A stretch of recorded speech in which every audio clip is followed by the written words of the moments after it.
The night was thick with fog, the kind that swallowed streetlights and turned Willow Creek into a maze of shadows.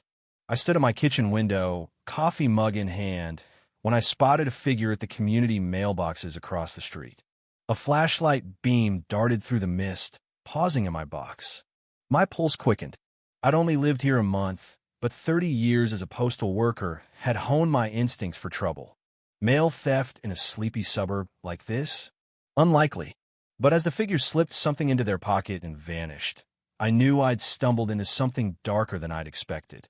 My name is Daniel Carter, a 62-year-old retiree who traded sorting letters for a quiet life in Willow Creek. I wanted mornings with newspapers and evenings on my porch, not a war with Evelyn Harper, the Homeowners Association president who ruled this neighborhood like her personal fiefdom. Evelyn was in her late 50s, with a sharp bob haircut and eyes that could spot a misplaced garden gnome from 100 yards. Her smile was a weapon, tight and cold, and she wielded the HOA bylaws like a guillotine. I never thought I'd become her targeter, that I'd catch her committing a federal crime. It started small. For days after MOVYing in, I put my trash can out the night before pickup, a habit from my old place. By 7 p.m., Evelyn was at my door, her knock sharp enough to wake the dead. "Mr. Carter," she said, clutching a flashlight. "Your trash receptacle VY OLATS Section 5, Paragraph 1. Cans go out at 6 a.m., not a minute sooner. This is your warning. Next time, it's a fine." Her lips twitched into that icy smile, and she stood there, watching as I dragged the can back to my garage. I apologized, but the way her eyes lingered on my property told me this wasn't about trash cans. It was about control. Over the next few weeks, Evelyn's crusade intensified. Citations arrived for nonsense. Grass half an inch too long, a mailbox flag tilted 2 degrees off-center, a porch chair that was VY Sibley weathered. Each notice bore her signature, the letters sharp and deliberate, like a challenge. I tried reasoning with her once, pointing out that my neighbor, Mike, had a faded mailbox she ignored. Mike filed the proper variance forms. She snapped, her smile never wavering. "Perhaps you should read the bylaws, Daniel." My next-door neighbor, Sarah Gwynn, a warm widow with a knack for baking, warned me over tea. "Evelyn's got you in her crosshairs," she said, glancing nervously at her blinds. "She targets newcomers to keep everyone in line. 2 years ago, she hounded the Lopezes until they sold their house to escape her. Watch yourself." Sarah's words stuck with me, but I wasn't about to let Evelyn bully me out of my home. I'd saved for years to buy this place, my slice of peace after decades dodging rain and angry dogs on mail routes.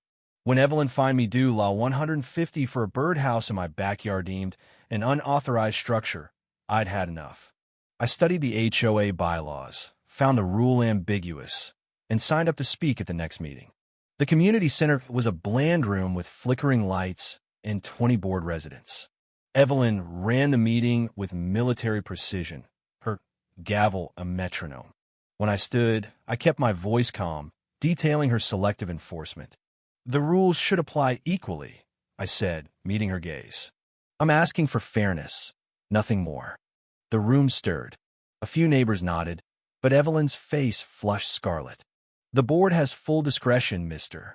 Carter," she said, her voice a razor. "If you're dissatisfied, file a complaint in writing. We'll re-VYEW it when we have time." Her smile was venomous, and after the meeting, she cornered me by the door. "You're making a mistake," she hissed, her perfume sharp. "Nobody challenges me here. Nobody." I brushed off her threat, but a week later, my Social Security check didn't arrive. That check was my lifeline, covering my mortgage until my pension stabilized. The Social Security Administration confirmed it was mailed on schedule. Days passed with no sign of it. I questioned the mail carrier, a kid named Josh, who shrugged. "Haven't seen anything odd, but some folks here have complained about missing mail before." Then I saw Evelyn near the mailboxes one morning, her scarf bright against the gray dawn. She was chatting with a neighbor, but her eyes flicked to my box as I approached. "Missing something, Daniel?" she asked, her smile sly. "Such a shame." She walked away, her heels clicking, and suspicion took root. As a postal worker, I knew mail theft was a federal crime, punishable by up to 7 years.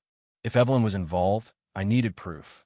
I didn't have a fancy camera, but I had an old smartphone.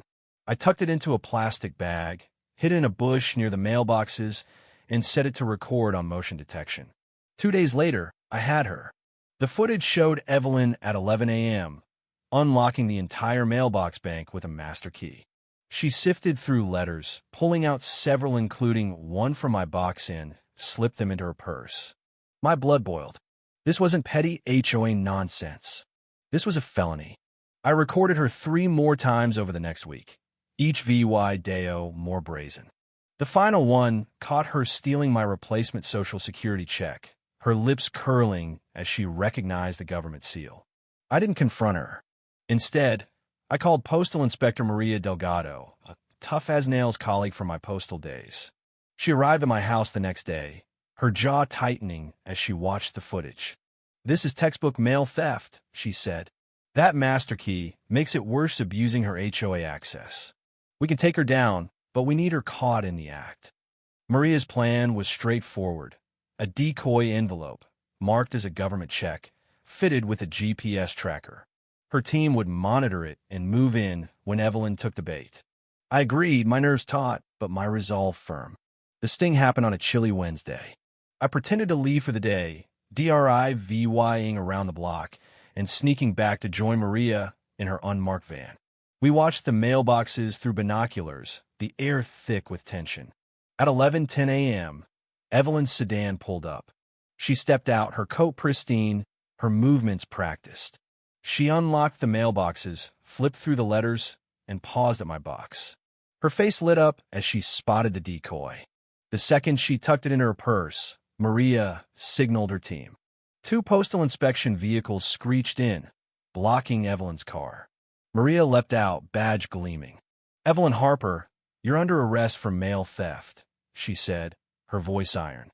"We have VY Deo of you stealing mail, including government checks." Evelyn's composure shattered. "This is absurd," she shouted, clutching her purse. "I'm the HOA president. I was checking for violations." But when Maria's team searched her bag, they found the decoy, plus stolen bills, a credit card offer, and a birthday card meant for Sarah. Neighbors gathered, their whispers growing as Evelyn's lies collapsed. Maria read her rights as an agent cuffed her. "Mail theft carries up to 7 years per offense," Maria said loudly. "We've got you on 6 counts so far." Evelyn's eyes found mine in the crowd, blazing with hate. "You did this," she spat. "You'll regret it." I didn't flinch. I'd spent my career protecting the mail, and I wasn't about to let her scare me. The neighbors watched in stunned silence as she was led to the postal vehicle, her scarf trailing like a fallen flag. Tom Reynolds, the HOA VYC president, stepped forward. "You're done, Evelyn," he said. "The board's Remo VYing you, effective now." At her hearing a week later, Evelyn sat pale in an orange jumpsuit, her hair limp. The prosecutor listed 6 felony counts, backed by my VY Deos and the GPS track decoy. The judge denied bail, citing her calculated predation. Evelyn's facade broke, tears streaming as she realized she faced years in prison. Her former board members watched, some shocked, others grimly satisfied. Willow Creek began to recover. Tom took over the HOA, promising fairness. Citations stopped, and neighbors started talking again, their fences now places to lean and chat. Sarah baked me a pie, and my checks arrived on time. Evelyn's name became a warning, whispered at meetings. I don't gloat, but I sleep easier knowing justice was served. Sometimes, it takes a retired mailman with a cheap phone to topple a tyrant. And in Willow Creek, the mail runs smoothly again. If you were the one in this story, how would you react? Would you stand up and fight back, or accept the unreasonable pressure and control from the HOA? Share your thoughts in the comments below. And don't forget to subscribe, like, and share this VY Deo with more people. Your small action gives us the motivation to keep bringing you more intense and engaging stories. Thanks for watching, and we'll see you in the next VY Deo.